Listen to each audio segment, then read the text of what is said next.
আপনারা ক্যাম্পা গুনতে আশা করি সকলে বুঝে গেছেন যে এগুনরা কি করবো এগুনরে মনে করছেন কি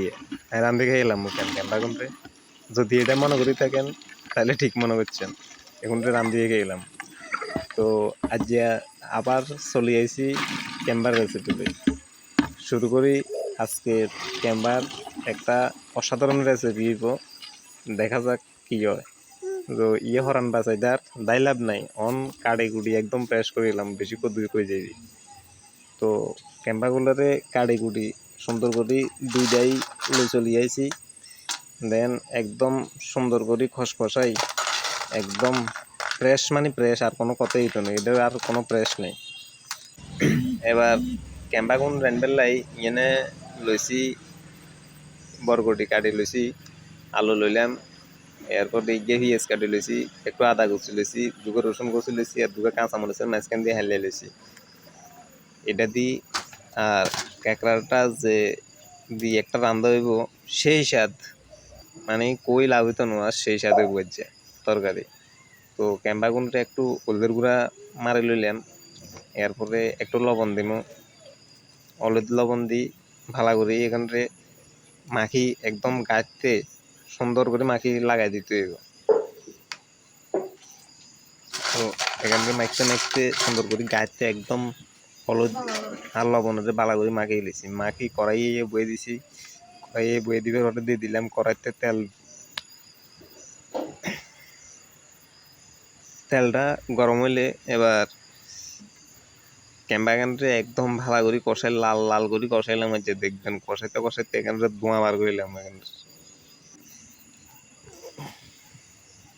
আগুন জলের আর তেল গরমর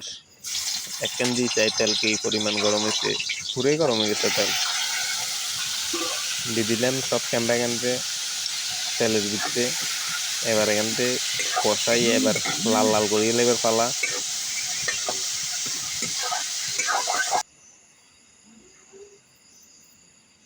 চিন্তাই করি না এখানতে ভাজতে ভাজতে ভাজতে ভাজতে একদম লাল করে গেছে তখন এখানতে সাপাইবের লগে লগে কর কর কর কর করে ক্যাম্বাগানদের সময় ইচ্ছে ভাজতে ভাজতে লাল করিয়ে লেছি বাজার শেষ হয়ে গেছে এখান এবার নামাই লমু কড়াইয়ে তো নামাই এখানে কড়াইতে আবার আর কত তেল দিয়ে দিলাম সব পেঁয়াজ কুচি রসুন কাঁচামরিচ যে জিরা ধনিয়া শুকনো মরিচের গুঁড়া লবণ সব কিছু দিই ভালো করি এখান থেকে কতক্ষণ কষানো কষাইতে কষাইতে এখান থেকে একটু লাল লাল করে এলাম লাল লাল করে ভাজি এলাম লাল লাল করে তরকারি এসে মেন মনে করে একদিন একটা জিনিস কষানিটা যদি ঠিক যদি নয় তাহলে তরকারিটা একটা সাদা হইতো না ভালো করে কষাইলাম মরিচ একটু বেশি বুঝছেন নি আমরা এলে বলি দেখছেন মরিচের গুঁড়ো দুগুণ দিয়েছিলাম আপনারা মনে দেখছেন তো এখান যে সময় ভাজা হয়ে গেছে সইটুই এখানে সব কিছু নরম হয়ে গেছে বই আলু এখানে সামনে দিয়ে চাপ দিলে মাঝখান দিয়ে ভাঙি যাবো সেই সময় দেখবেন ক্যাম্বাগান দিয়ে দিলাম ক্যাম্বাগান দিবার পরে আবার এখানে কতক্ষণ ভালো করি ক্যাম্বাগানের লগে আবার কষানো ছিল মানে কষানি হচ্ছে তরকারির মেইন পয়েন্ট যদি ভালো করি তরকারিটা কষানি যদি না হয় তাহলে তরকারি একবারে হওয়া দিয়ে হইতো না আস্তে আস্তে চুলেতে জাল দিয়ে তরকারিটা কষাইতে হইবে শুধু মানেই মনে করছেন কি জাল দেখেন দিছেন ওই গেছে দুই দুই গেছে ওই গেছে কেন আরে না আস্তে আস্তে তরকারিটা কষাইতে হইবে কষানিটা হচ্ছে মেইন পয়েন্ট তরকারির তো সানায় কষাইতে কষাইতে এখান থেকে ইচ্ছে করে গেলেছি মানে দেখতেও একটা জিভে জল আইব এমন একটা কন্ডিশন হয়ে গেছে আর আর তো চলিয়ে আছে জল এনে ট্যাপ ট্যাপ পড়ে যাবে কয়েকক্ষণ এবার আমার কষানি ফালা শেষ দিয়ে দিলাম কিছু জল পরি অ্যাড করলাম এখানের ভিতরে এরপরে এখানটা ছাড়ি দিব কিছুক্ষণের লাই সিদ্ধ হওয়ার লাই ধরেন 5 মিনিটের মতন ঢাকনা দিয়ে রাখি দিন 5 মিনিট পরে